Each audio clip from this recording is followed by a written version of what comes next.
He, of course, was president of Colombia at one point in his distinguished career. Now he is a distinguished fellow here at the Woodrow Wilson Center and has been actively involved in the various programs that take place here. So thank you very much for your presence. I want to take a little bit more time, since he's a new member of the Global Advisory Committee of Woodrow Wilson Center, to introduce George Logothetis, who is the executive chairman of the Libra group.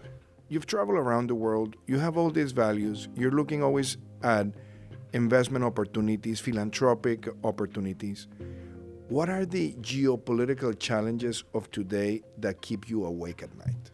There's an invisible war going on between elements of the West and elements of the East. That invisible war has been invisible to most people for some decades now, because it's been fought through cyber, through intelligence services, trade policy, and the like. All of a sudden, there are now two wars on the Western front, or the Eastern front, of the Western world. So all of a sudden, it's gone from invisible to visible. 70% of the people in the planet today, as we speak, are governed by authoritarian regimes. The sad part of that story is that 15 years ago, it was 48%. We have seen more than 10 coups d'etats in Africa.